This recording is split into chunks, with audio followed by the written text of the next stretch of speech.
ऋषि कहे सुनो ने भूपति, सुदा में दीठी द्वारामती, कनक कोट चढ़काटा करे,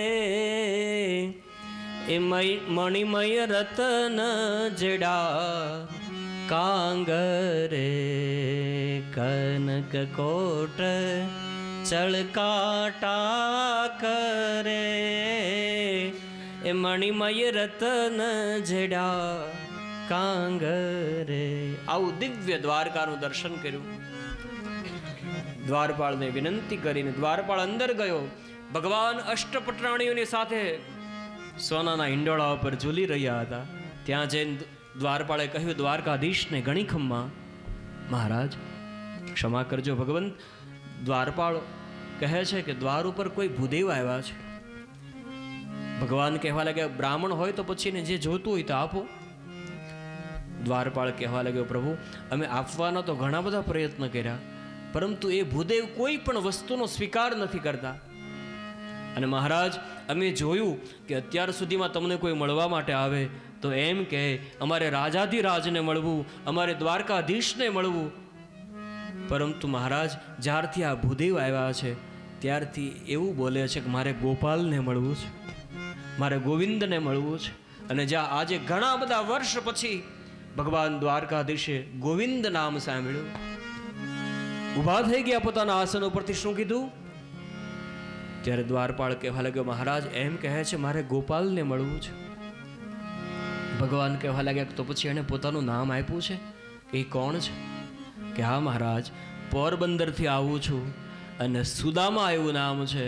અને જ્યાં પરમાત્માએ સુદામા નામ સાંભળ્યું તુરંત ભગવાન દ્વારકાધીશે દોટ મૂકી.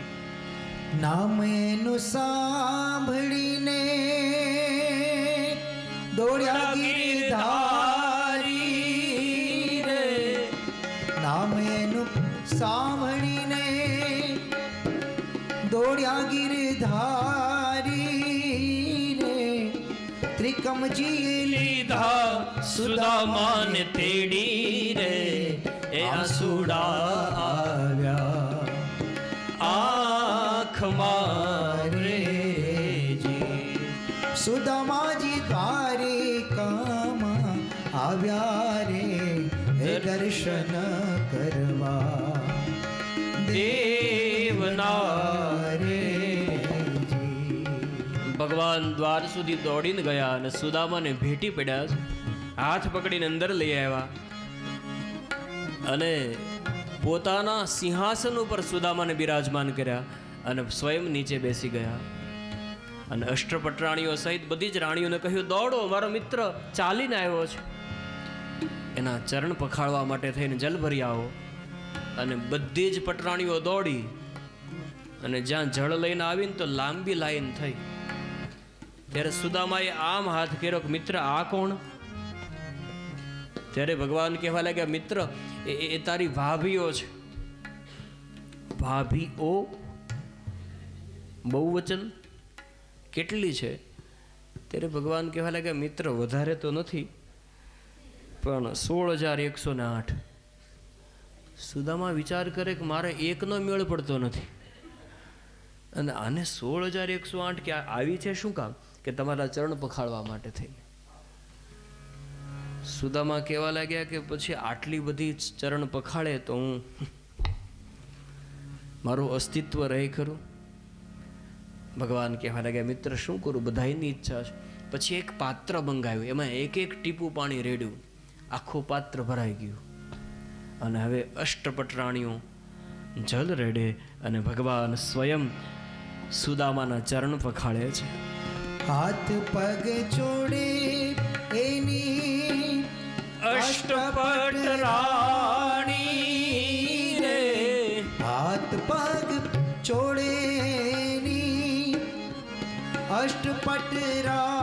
અષ્ટપટરાણી રે, રૂકમિણીજી રેડે ઉના ઉના પાણી રે, એ પખાડે પ્રભુજી પાવલા રે.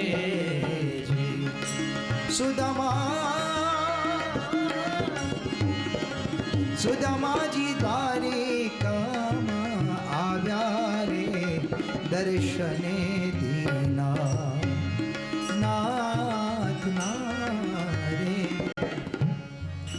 સુદામાને પહેરવા માટે પોતાના વસ્ત્ર અલંકારો ભગવાન દ્વારકાધીશ સ્વયં આપ્યો છે. અને જ્યાં સુદામાએ આટલો વૈભવ જોયો, વિચાર કર્યો કે જેના રસ્તા સ્વનાના હોય, જે 56 ભોગ આરોગતો હોય, એને વળી મારા આ તાંદુલની શું કિંમત હોય? છુપાવા લાગ્યા તાંદુલની પોટલી. ભગવાન કહેવા લાગ્યા, મિત્ર મારા માટે કંઈ લાવ્યો? સુદામા કહેવા લાગ્યા, ના ભગવંત કંઈ નથી લાવ્યો. ભગવાને ધીરેથી કીધું, સુદામા બાળપણની ટેવ હજી નથી ગઈ?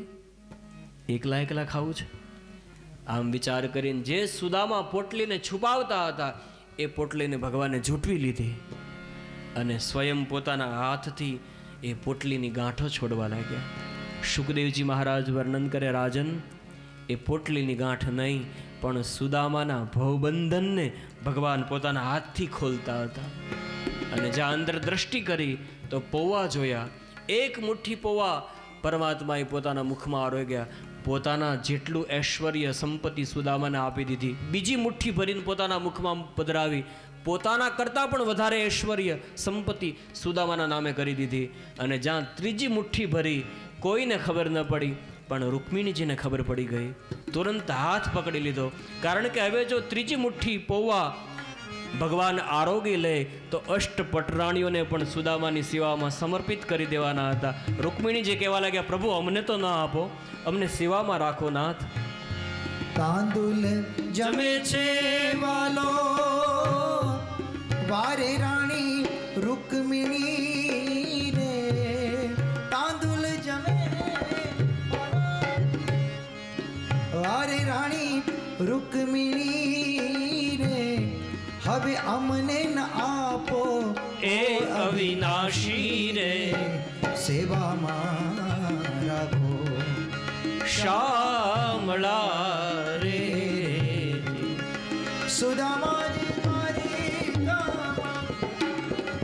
સુદામાજી દ્વારિકામાં આવ્યા રે દર્શને દીના નાથ ના રે રે નાથ ના રે.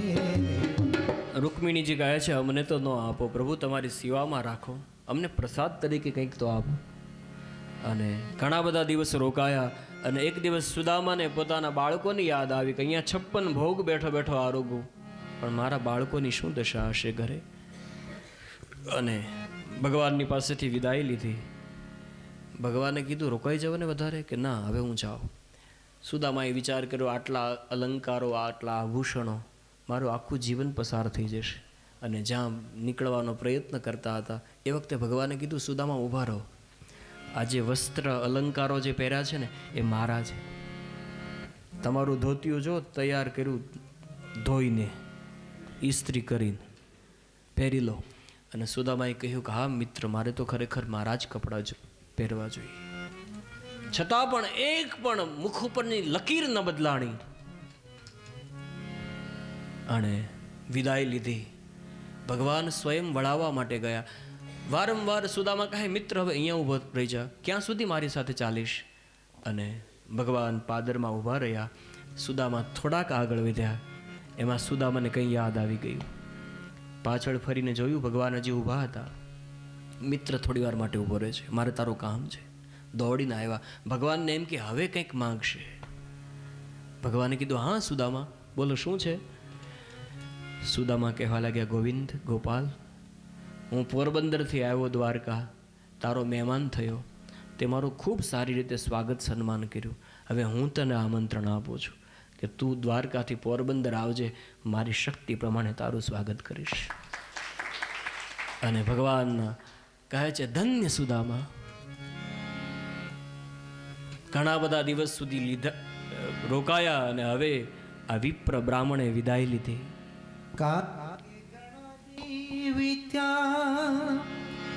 વિદાય લીધી વિપ્રે, કાગ કે ઘણા દીવિતા. વિદાય લીધી વિપ્રે રે, મુરારીની પાસે કાંઈ ના માગ્યું રે ધન ધન ધારણા રે સુદામાજી દ્વારિકામાં આવ્યા રે એ દર્શને દિના નાથ ના રે દીનાનાથ ના મુરારીની પાસે કઈ ના માગ્યું ધન ધન એની ધારણા. અને હવે સુદામા પોરબંદરમાં આવે, પોતાની ગલીમાંથી પસાર થવાનો પ્રયત્ન કરે, પોતાની ઝૂંપડીની જગ્યાએ એક મોટો મહેલ જોયો. સુદામા વિચાર કરે કે આ સરનામા ફેર થઈ ગયું કે થયું શું? અને ત્યાં તો એક સ્ત્રી ઘણી બધી નજીક આવી ગઈ, ઘણા બધા અલંકારો, વસ્ત્ર આભૂષણો ધારણ કરેલા એકદમ નજીક આવી. ત્યારે સુદામા કહેવા લાગ્યા, દેવી દૂરથી, આમ દૂરથી પગે લાગો. ત્યારે સુશીલા કહેવા લાગી, શું દૂરથી, આમ જરાક ઊંચું જોવો તો ખરા. અને જ્યાં સુદામાએ દ્રષ્ટિ કરી, ઓ સુશીલા તું, આ શું છે બધું? સુશીલા કહેવા લાગી, નાથ આ મહેલ આપણો છે, આપ અંદર આવો તો ખરા. અને જ્યાં પોતાના બાળકોના ઉપર સુદામાએ દ્રષ્ટિ કરી, જેટલો બાળકોનો વજન હતો આટલા એના શરીર ઉપર આભૂષણો. સુશીલા આ શું છે? ત્યારે સુશીલા કહેવા લાગી, નાથ તમને કંઈ ખબર નથી? કે ના નાથ, તમે અહીંયાથી પોરબંદરથી દ્વારકા ગયા અને એ દરમિયાન દ્વારકાધીશ અહીંયા આવ્યા અને આપણી ઝૂંપડીની જગ્યાએ આ મહેલ બનાવીને ગયા. આટલું સાંભળતા જ સુદામાની આંખમાંથી અશ્રુઓની ધાર થઈ. કલ્યાણી કે હા નાથ. અને હવે રડવાના દિવસો ગયા. આ પોતડીને કાઢી નાખો અને આપણા ઘરમાં જુઓ તો ખરા, કેટલા વસ્ત્ર અલંકારો ધારણ કરી લો. સુદામા કહેવા લાગ્યા, ના કલ્યાણી, મેં પણ સુંદર આભૂષણો ધારણ કર્યા હતા, પણ મારા ગોવિંદને આ પોતડી બહુ ગમે, યાદ કરાવીને પોતડી પહેરાવી છે. હવે તો મારા શરીરમાં છેલ્લો શ્વાસ હશે ત્યાં સુધી આ પોતડી ઉપર જીવનનો નિર્વાહ કરીશ. તમારું ચાલે, આપણા બાળકોનું ચાલે એટલું મારા ગોવિંદે આપી દીધું. હું આમાંથી ઉપભોગ નહીં કરું, હું તો એનું ભજન કરીશ. એક પણ વસ્તુનો સુદામાએ ઉપભોગ નથી કર્યો અને ગોવિંદનું સ્મરણ કરી દીધું. ચાલુ મિત્ર એસા કીજીએ જો ઢાલ સરીખા હોય, સુખ મેં પીછે રહે ઓર દુઃખ મેં આગે હોય.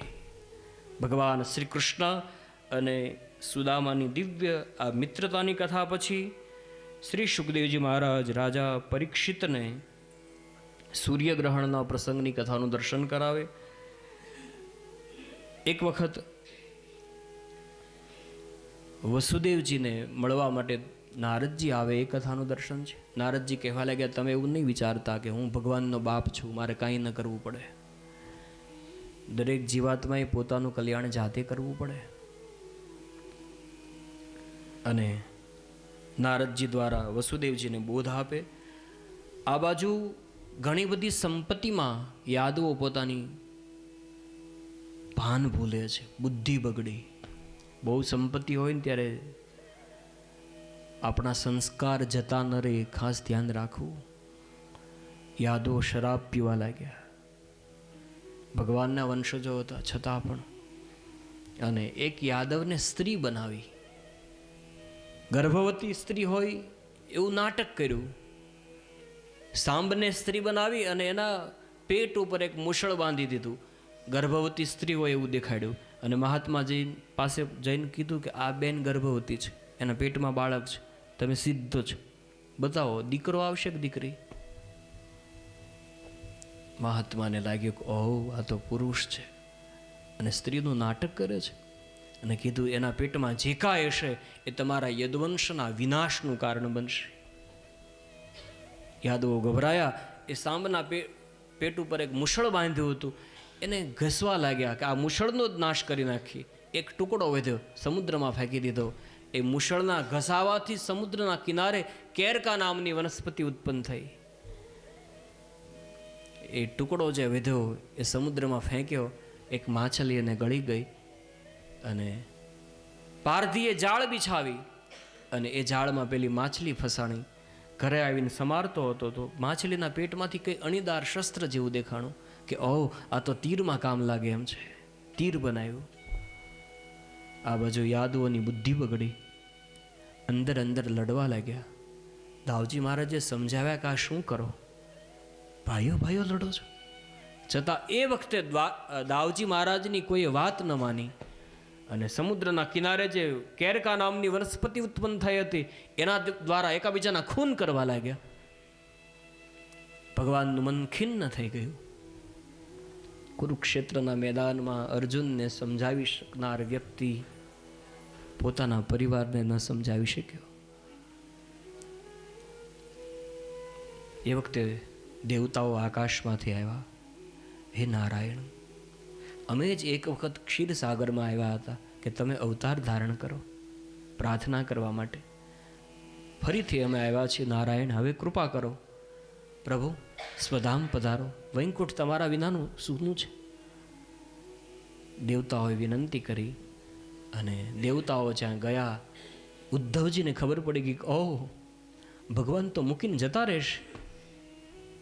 દોડ્યા ઉદ્ધવજી અને ભગવાનને કહેવા લાગ્યા, પ્રભુ શેની તૈયારી કરો? ભગવાન કહેવા લાગ્યા, ઉદ્ધવ હવે હું સ્વધામ ગમન કરીશ. ઉદ્ધવ રડવા લાગ્યો, પ્રભુ મને સાથે લઈને જાઓ. ભગવાન કહેવા લાગ્યા, ના ઉદ્ધવ, કોઈ કોઈની સાથે આવતું નથી ભાઈ, કોઈ કોઈની સાથે જતું નથી. તારી ને મારી જે કાંઈ મિત્રતા થઈ એ અહીંયા આવ્યા પછી થઈ, બાકી જીવાત્મા એ તો એકલા જ આવવું પડે છે અને એકલા જ જવું પડે છે. એકલા જ આવ્યા મનવા, એકલા જવાના, સાથી વિના સંગી વિના, એકલા જવા, એકલા જવાના, એકલા જવા. ઉદ્ધવ જ્યારે રડવા લાગ્યો, ભગવાને એને સમજાવ્યો, છતાં એ માન્યો નહીં.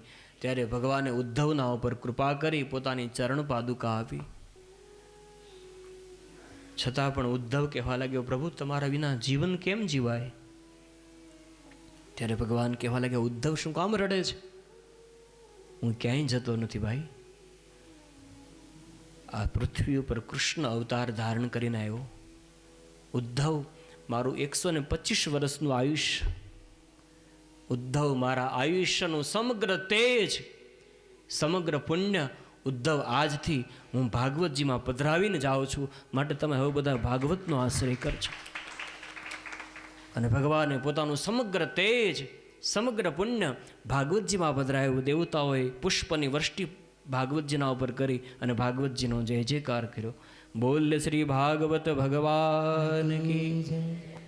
ઉદ્ધવને ત્યાંથી વિદાય કરે અને હવે ભગવાન દારૂકને કહે છે, દારૂક રથ તૈયાર કર. દારૂક રથ તૈયાર કરે છે.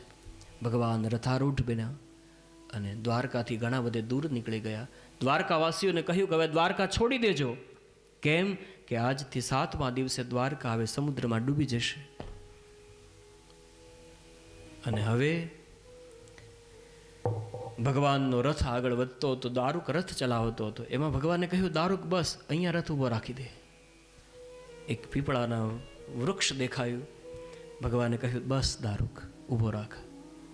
ભગવાન રથમાંથી નીચે ઉતર્યા અને એ પીપળાના વૃક્ષની નીચે પગ ઉપર પગ ચડાવીને બેસી ગયા.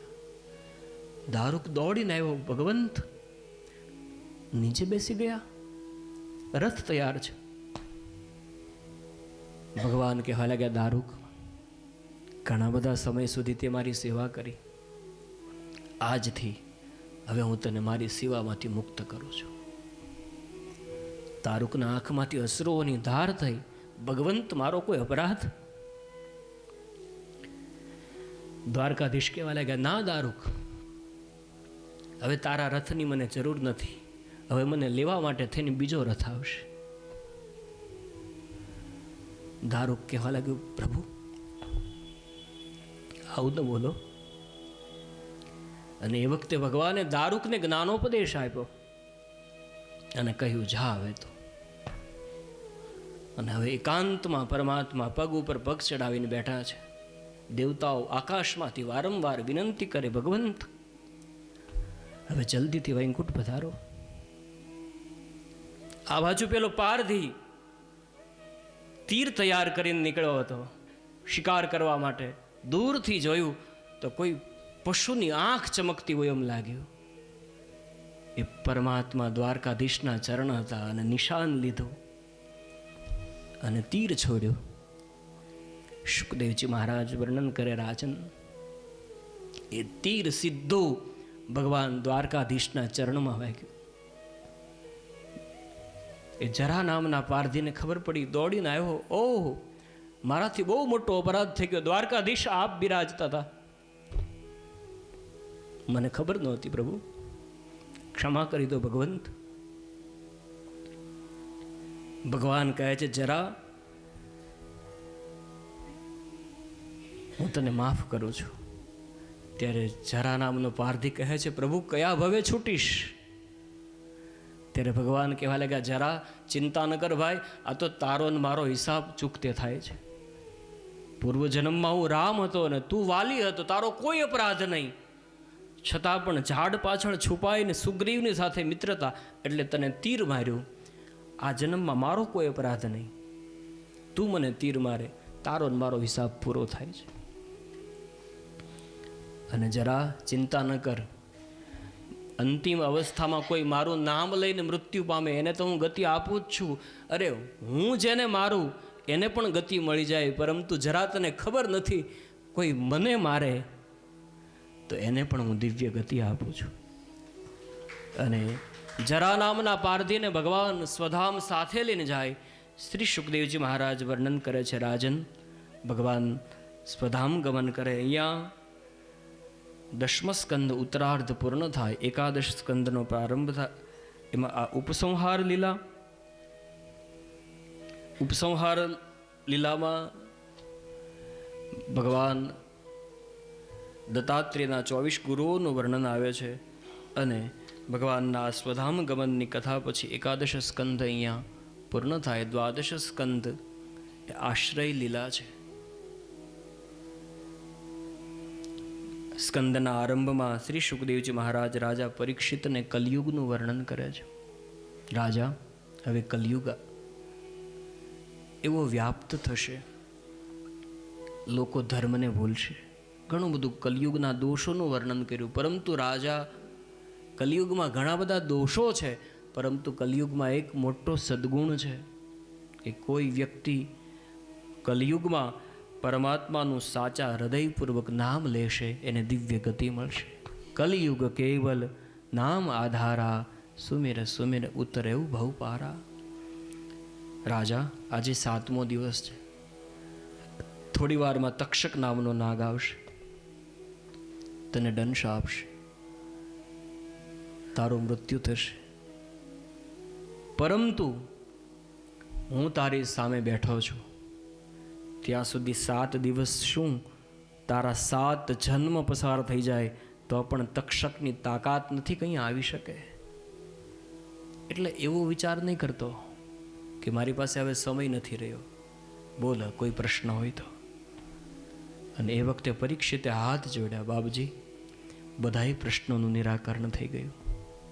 અને તમે એમ કહો છો ને કે હમણાં તક્ષક આવશે થોડી વાર પછી, થોડી વાર પછી નહીં, હવે તો તક્ષક અત્યારે જ ભલે આવી જાતો. બાપજી, આપે મને નિર્ભય કરી દીધો, મને મૃત્યુના ભયમાંથી મુક્ત કરી દીધો છે. અને તમે કહો છો કે હજી કંઈ સાંભળવાની ઈચ્છા હોય તો કહો. હવે કંઈ ઈચ્છા નથી. તમે એક એક સ્કંદનું મને દર્શન કરાવતા હતા ભગવાનના, એક એક 12 સ્કંદ 12 સ્કંદ છે, એમાંથી તમે જ્યારે આ છેલ્લો આશ્રય સ્કંદ સંભળાવો છો ને, ત્યારે મને દ્વારકાધીશના ઉપર ઉઠેલા 2 હાથ દેખાય છે. જાણે દ્વારકાધીશ મને એમ કહેતા હોય, પરીક્ષિત દોડ, હવે હું તારી પ્રતીક્ષા કરું છું, માટે જલ્દીથી દોડ. મને એમ લાગે છે કે હવે તો દ્વારકાધીશ મારી રાહ જુએ છે, હવે કંઈ સાંભળવું નથી બાપજી. સુખદેવજી મહારાજ કહે છે, રાજા કોઈ અંતિમ ઈચ્છા? પરીક્ષિત કહેવા લાગે, હા, એક અંતિમ ઈચ્છા છે. મને ખબર છે કે તમે ગાયનું દોહન થાય ને ત્યાં સુધી પણ કોઈ એક જગ્યાએ ઊભા નથી રહેતા, અને એની જગ્યાએ 7 દિવસ સુધી મારી સામે પલોઠી મારીને બેસ્યા. મેં જે પ્રશ્નો કર્યા પ્રેમથી એનું નિરાકરણ આપ્યું. પરમહંસ કોટીનો મહાત્મા વગર આમંત્રણે વગર બોલાવે મારા ઉપર કૃપા કરવા માટે થઈને આવ્યા. એક જ ઈચ્છા છે કે આપનું પૂજન કરવું છે, મને રજા આપો. અને સુખદેવજી મહારાજે આજ્ઞા આપી. પરીક્ષિત ઊભા થયા. ગંગાજી નજીકમાં જ વહેતા હતા, એમાંથી જળ ભરી લાવી સુખદેવજી મહારાજના ચરણ પખાડ્યા, અને ચરણમાં લાકડી પડે એમ પડી ગયા. અને એ વખતે સુખદેવજી મહારાજે પરીક્ષિતના મસ્તક ઉપર હાથ મૂક્યો અને કહ્યું, રાજા, તારું કલ્યાણ થાય. અને જે મસ્તીમાં આવ્યા હતા એ જ મસ્તીમાં પોતાના આસન ઉપરથી ઊભા થયા. ક્યાંથી આવ્યા હતા કોઈને ખબર નથી, અને હવે ક્યાં જઈ રહ્યા છે એ પણ કોઈને ખબર નથી. પણ જ્યાં સુખદેવજી મહારાજ પોતાના આસન ઉપરથી ઊભા થયા એ વખતે દરેક મહાત્માઓ પોતપોતાના આસન ઉપરથી ઊભા થવા લાગ્યા અને સુખદેવજી મહારાજના ચરણમાં દંડવત વંદન કરવા લાગ્યા. જય હો આપનો. અને સુખદેવજી મહારાજ ગંગાનો કિનારો છોડીને જતા રહ્યા. હવે પછીની કથા સૂતજી મહારાજ શૌનક આદિ મહાત્માઓને કરે છે. પછી શું થયું એ તમને કહું છું. સુખદેવજી મહારાજ તો ગંગાનો કિનારો છોડીને જતા રહ્યા. આ બાજુ પરીક્ષિત આંખ બંધ કરી અને બેસી ગયા. અને એ વખતે એનો દીકરો જન્મે જઈ વિચાર કરે છે, મારા બાપને મરવા ન દઉં, ગમે તે થાય. સૈનિકોને ગોઠવી દીધા પરીક્ષિતની ચારે બાજુ કે કોઈ પણ જગ્યાએ તમને સર્પ દેખાય તો એક ઘાન 2 ટુકડા કરો, મારા બાપને મળવા નહીં દઉં. અરે સર્પની છોડો, આ કિનારેથી ગંગાના સામે કિનારે કોઈ પક્ષી પણ જો ઉડીને જાય તો પક્ષીને પણ મારી નાખો. આ બાજુ પરીક્ષિતને કંઈ ખબર નથી બહાર શું ધમાલ ચાલે છે. પેલો તક્ષક નીકળ્યો, વિચાર કરે છે કે ઓ, ભગવદ ભક્ત રાજાને દંશ આપવાનું મારા નસીબમાં, અને જો હવે ન જાઓ તો બ્રાહ્મણના દીકરાએ આપેલો શ્રાપ મિથ્યા થાય. અને તક્ષક ધીરે ધીરે કરતા ગંગાના કિનારા તરફ આગળ વધ્યો. જોયું તો જન્મે જાય એવી રીતે વ્યવસ્થા કરી હતી કે કોઈ અંદર જઈ ન શકે. એક બાજુ બ્રાહ્મણો યજ્ઞ કરતા હતા. જન્મે જઈ કહ્યું, એવા જપ કરો આયુષ્ય મંત્રના, એવો યજ્ઞ કરો, પણ મારા પિતાનું મૃત્યુ ન થવું જોઈએ. બ્રાહ્મણો આયુષ્ય મંત્રનો જપ કરવા લાગ્યા, યજ્ઞ કરવા લાગ્યા. આ બાજુ સૈનિકો પેરો ભરે છે. તક્ષક વિચાર કરે કેવી રીતે જાઓ, અને જોયું તો પૂજાની સામગ્રીને અંદર જવા દેતા હતા. અને એ વખતે તક્ષક એકદમ સૂક્ષ્મ ઈયળનું સ્વરૂપ ધારણ કરે છે અને પુષ્પમાં ગોઠવાઈ ગયો. અને પુષ્પની સામગ્રીની સાથે ધીરે ધીરે કરતા પરીક્ષિતની નજીક પહોંચી ગયો. અને પરીક્ષિતની નજીક આવ્યો અને પોતાનું મૂળ સ્વરૂપ ધારણ કર્યું. શ્રી સૂતજી મહારાજ વર્ણન કરે છે શૌનક આદિ મહાત્માઓને કે મેં જોયું એ વખતે શું ઘટના બની, જ્યાં તક્ષક પોતાના મૂળ સ્વરૂપમાં આવી અને પરીક્ષિતને દંશ આપવાનો પ્રયત્ન કરે એ પહેલાં પરીક્ષિતનો આત્મા આદિનારાયણ પરમાત્મામાં ભળી ચૂક્યો હતો. અને એ વખતે તક્ષકે મૃત શરીરમાં જ્યાં દંશ આપ્યો ત્યાં એની ઝેરની જ્વાળાઓમાં પરીક્ષિતનું શરીર ભડભડ બળવા લાગ્યું. અને એ વખતે મહાત્માઓ પોતાના આસન ઉપરથી ઊભા થઈ ગયા અને જે પરીક્ષિતની દિવ્ય ગતિ જોઈ અને પરીક્ષિતનો જય જયકાર કરવા લાગ્યા. બોલે શ્રી પરીક્ષિત મહારાજ કી જય.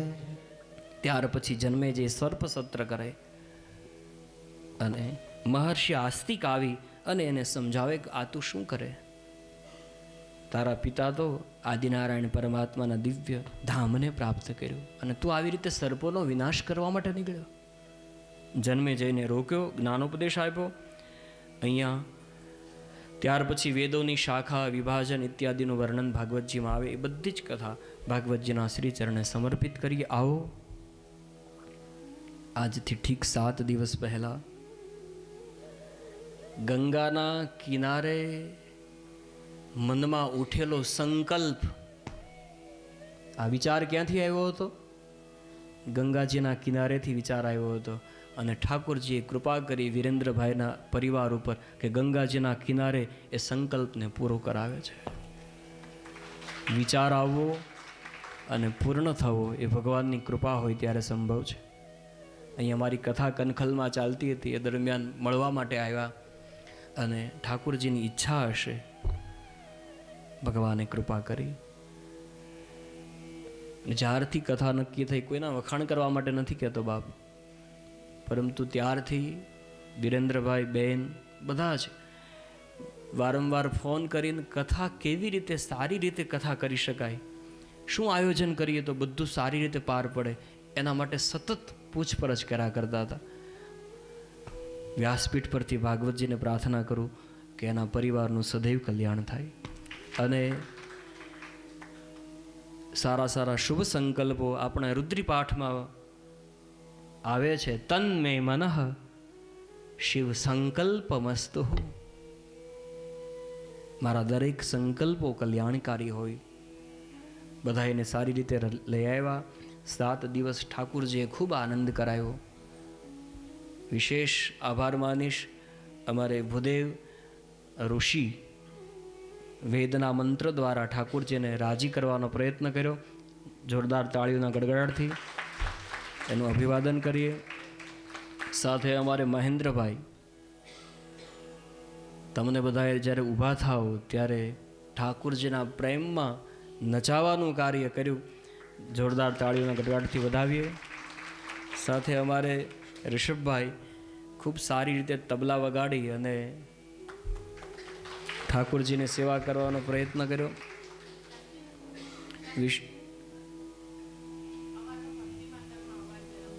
જય હો, જય હો.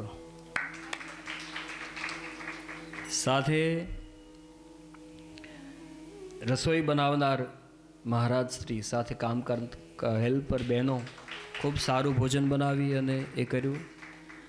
આ કથા ગમે તેટલી સારી હોય પરંતુ એમાં માઇક સારું ન હોય ને, ये जो साउंड जो है तो क्या होता है कि बार बार बोलना पड़ता है, कम करो ज़्यादा करो, सब बोलना पड़ता है बार बार. लेकिन हम दिल से कह रहे हैं कि 7 दिन तक आपने अच्छी सेवा की.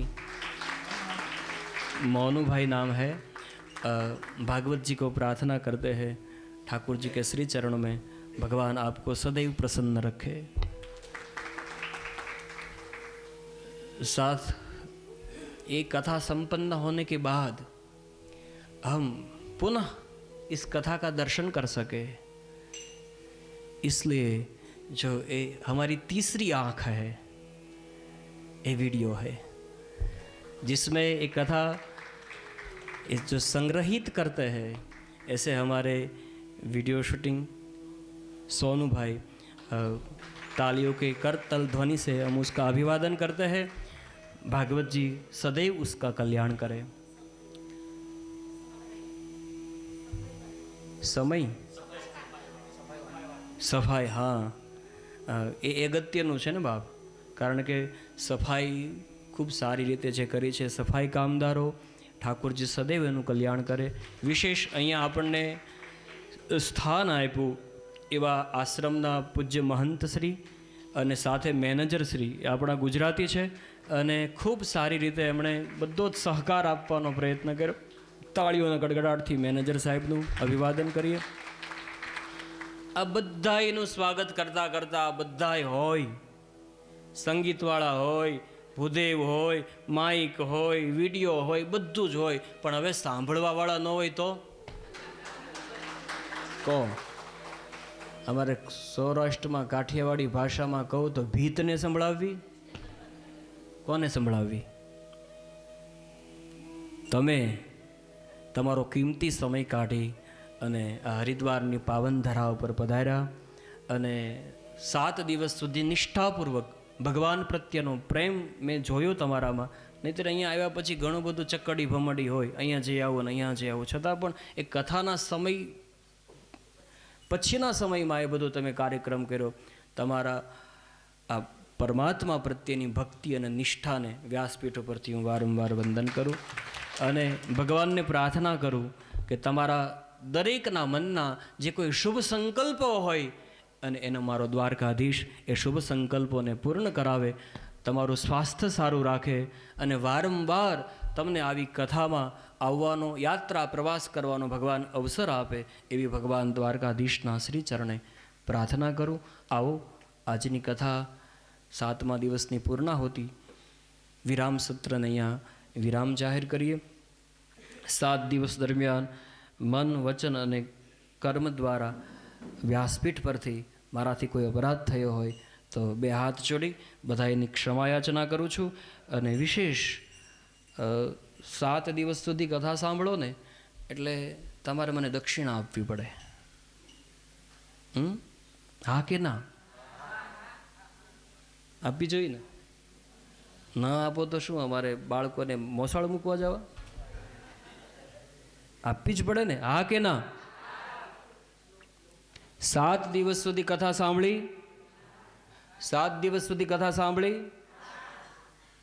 50% સાંભળી, 50% નથી સાંભળી. 7 દિવસ સુધી કથા સાંભળી તો મને દક્ષિણા આપવી પડે? 100% ને? હા પાડતા હોય તો અહીંયાથી તમારી પાસે માગો, નહીં તો પરમ દિવસથી જગન્નાથ તો છે જ. આજે અહીંયા છીએ બાપ, અને કાલ દિન પરમ દિવસથી ભગવાન જગન્નાથના સાનિધ્યમાં ભાગવતનું દિવ્ય મંગલાચરણ કરીશું. 7 દિવસ સુધી કથા સાંભળો એટલે તમારે દક્ષિણા આપવી પડે મને, અને મારે માગવાનો અધિકાર છે. હા, એમ જ તમારે આગળ ન માગી શકું. મેં કથા સંભળાવી એટલે માગું ને, અને તમારે આપવી જ પડે માગું એટલે, ના ન પાડી શકાય. તો દક્ષિણામાં એટલું જ માગું છું કે તમને જે ગોપી ગીતનો શ્લોક આપ્યો, હા, એ શ્લોક તમારે કંઠસ્થ કરવાનો છે. એક વખત આવો, ઠાકુરજીને સંભળાવીએ. અત્યારે તમારી ચોપડીમાં છે એ તમારે મને ભવિષ્યમાં કંઠસ્થ થઈ જાય ને એટલે ફોન કરીને સંભળાવવાનો કે આ મને કંઠસ્થ થયો, તો જ મને ખબર પડશે ને કે કંઠસ્થ થયો કે નથી થયો. ચાલો એક વખત ચોપડીમાંથી ગાઈએ ને પછી ખોપડીમાં લેવાનો પ્રયત્ન કરીએ. તવ કથામૃતમ તપ્ત જીવનમ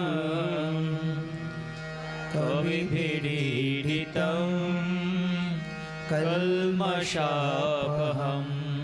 શ્રવણમંગલમ શ્રીમદાતતં ભુવિ ગૃણન્તિ તે ભૂરિદા જના.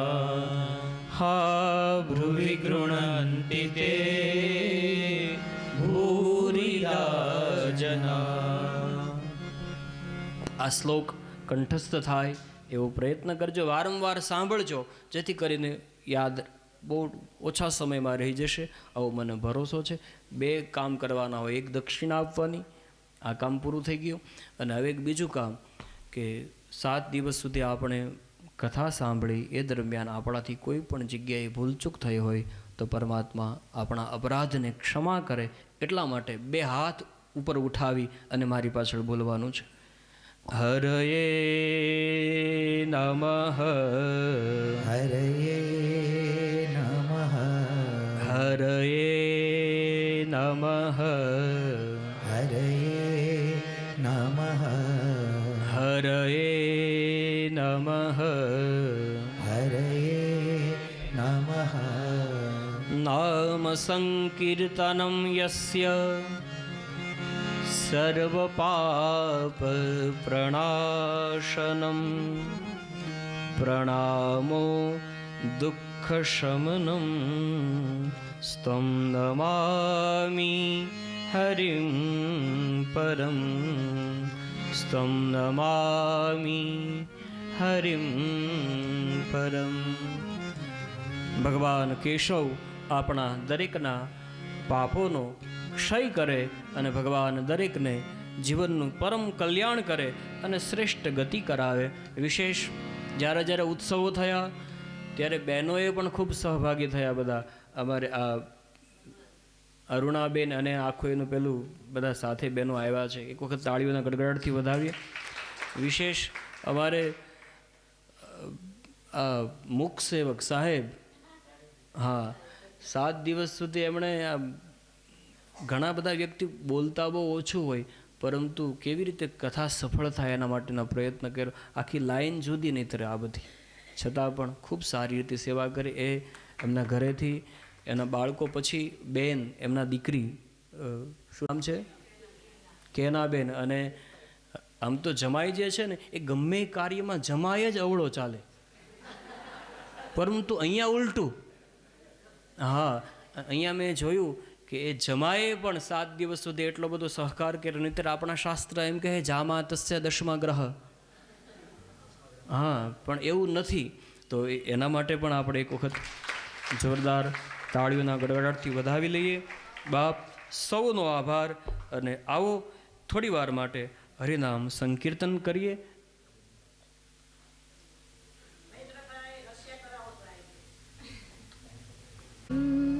तव कथामृतं तप्तजीवनं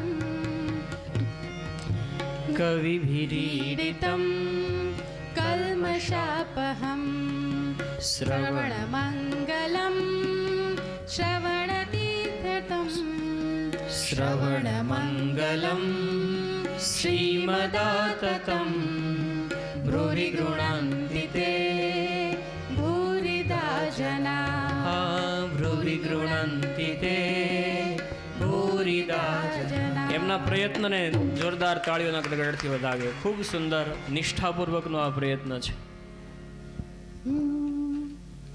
जरा देर ठहरो राम, जरा देर ठहरो कान्हा, जरा देर ठहरो आप, तमन्ना यही है अभी हमने जी भर के देखा नहीं है, अभी हमने जी भर के देखा नहीं है.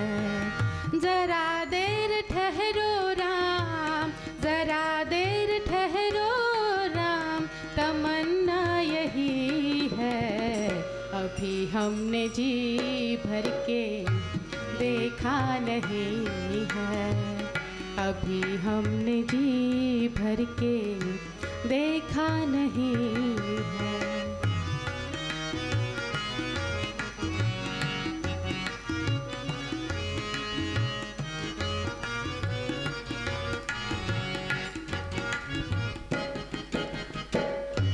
कैसी घड़ी आज जीवन की आई, कैसी घड़ी आज जीवन की आई, अपने ही प्राणों की करते विदाई, अपने ही प्राणों की करते विदाई, अपने ही प्राणों की करते विदाई, अभी हमने जी भर के देखा नहीं है, अभी हमने जी भर के देखा नहीं है.